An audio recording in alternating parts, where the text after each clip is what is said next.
तो भारत ने आज एससीओ के मंच से क्या संदेश दिया और कितना तगड़ा संदेश दिया, ये आपने देख लिया। लेकिन अब आपको ये भी समझना होगा कि एससीओ में इस बार क्या खास हुआ जिसने अमेरिका के प्रेसिडेंट के ऑफिस में हलचल मचा दी है।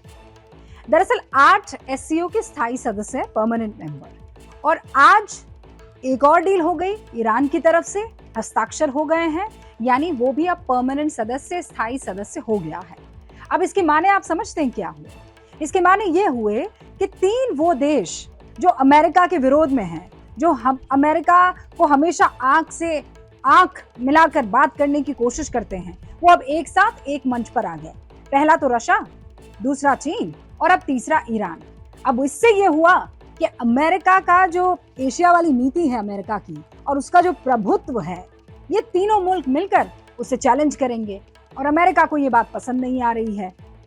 हिंदुस्तान, ये जो इस बीच तनातनी इन सारे देशों की चल रही है, वो अपना हित देखेगा, क्योंकि यहाँ ईगो बैटल हो रहा है और हिंदुस्तान को अपने देश का हित देखना है। और इसीलिए ईरान के एससीओ में शामिल हो जाने की वजह से हिंदुस्तान को क्या फायदा पहुंचा है। और एससीओ वो मंच है जहां हिंदुस्तान दोस्त है, सहयोगी है अमेरिका का, विरोधी है चीन का, लेकिन बावजूद उसके एससीओ में मौजूद है।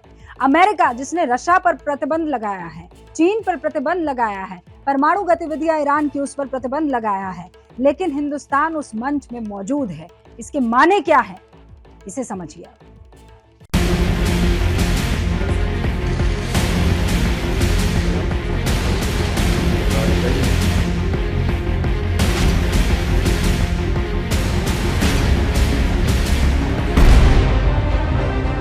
ईरान ने एससीओ के बड़े नेताओं के साथ हाथ मिलाया, साथ ही एक समझौते पर हस्ताक्षर करके अमेरिका विरोध का नया और पहले से ज्यादा आक्रामक अध्याय शुरू कर दिया। एससीओ के मंच पर खड़े राष्ट्राध्यक्षों में सबसे ज्यादा संख्या है अमेरिका विरोधियों की। रूस, चीन, ईरान और तुर्की, ये 4 देश ऐसे हैं जो अमेरिका से खुली दुश्मनी रखते हैं। 5वां देश पाकिस्तान है, जो खुला विरोधी तो नहीं, लेकिन अमेरिका उसे शक की निगाह से जरूर देखता है। अगर किसी एक मंच पर अमेरिका के इतने दुश्मन जुट जाएं, तो बाइडेन की चिंता जायज है, क्योंकि अमेरिका और ईरान की पुरानी समस्या का समाधान अभी तक नहीं हुआ। अब मध्य एशिया में ईरान, रूस और चीन के साथ मिलकर उसके लिए व्यवधान जरूर बनने वाला है। ईरान एक महत्वपूर्ण देश है हमारे एरिया में, उसको एक्सक्लूड नहीं किया जा सकता। ये स्पष्ट है, ये आप लोग सब जानते हैं कि उसके अमेरिका के साथ इस समय संबंध ठीक नहीं है। कुछ साल पहले तो बहुत अच्छे होते थे शाह के टाइम में, तो ये बदलते रहते हैं, लेकिन ईरान को एक्सक्लूड नहीं किया जा सकता। बहुत ही शक्तिशाली देश है, उस एरिया में उसका बहुत प्रभाव है, शिया मुल्क है। यूक्रेन पर युद्ध थोपने के बाद अमेरिका ने रूस पर कड़े आर्थिक प्रतिबंध लगा रखे हैं। चीन के कुछ प्रांतों से अमेरिका ने आयात पर प्रतिबंध लगाया है। ताइवान के समर्थन पर चीन अमेरिका को सीधी चुनौती देता है। ईरान के परमाणु कार्यक्रम के चलते अमेरिका ने ईरान पर कई तरह के प्रतिबंध लगा रखे हैं। अमेरिका ने 2020 में ईरान के जनरल कासिम सुलेमानी को मिसाइल अटैक में मार गिराया था। अब अमेरिका के ये सारे दुश्मन एक मंच पर इकट्ठे हो रहे हैं। रूस की मुहिम है नाटो के मुकाबले एक ऐसा सैन्य संगठन तैयार करना जो यूरोप और एशिया में अमेरिका की ताकत को कम कर सके। अब एससीओ उसी दिशा में आगे बढ़ रहा है, इसलिए वॉशिंगटन में बाइडेन का तनाव भी बढ़ रहा है।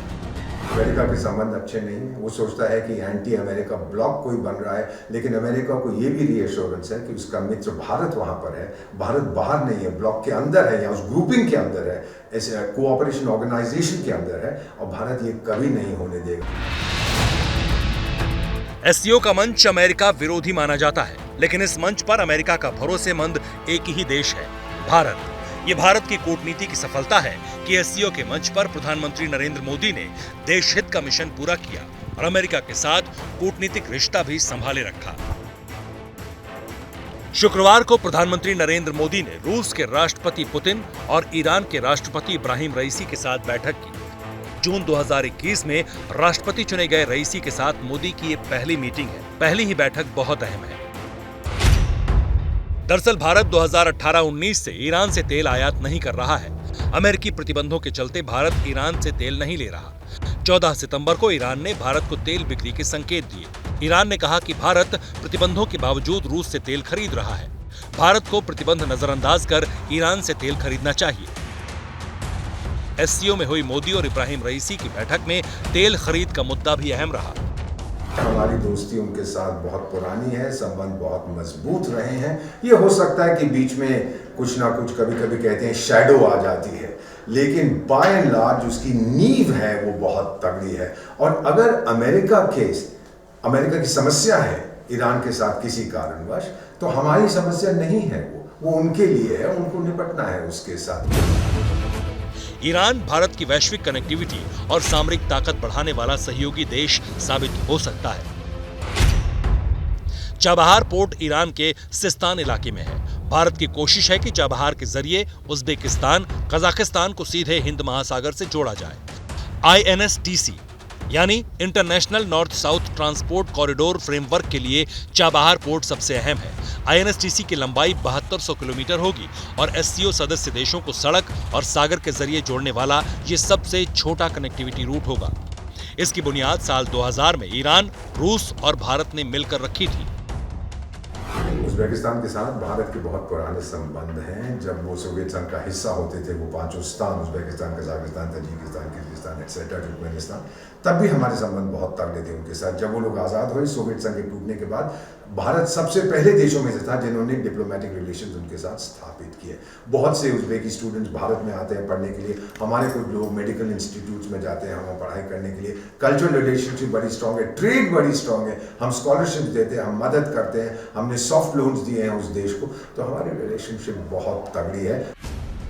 इस प्रोजेक्ट के लिए ईरान, उज्बेकिस्तान और कजाकिस्तान जैसे देशों की अहमियत सबसे ज्यादा है। यही वजह है कि भारत ने एक हाथ से अमेरिका की दोस्ती संभाली और दूसरे हाथ से SCO के मंच पर भारत का हित। जैसे ही घड़ी का काटा दोपहर 2:30 पे आए, बबीता जी का दिल सास बहू साजिश के लिए मचल जाए।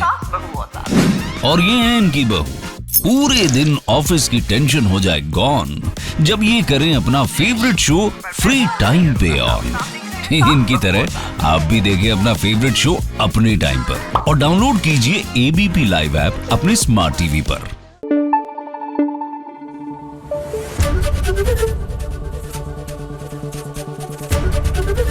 ABP न्यूज आपको रखे आगे।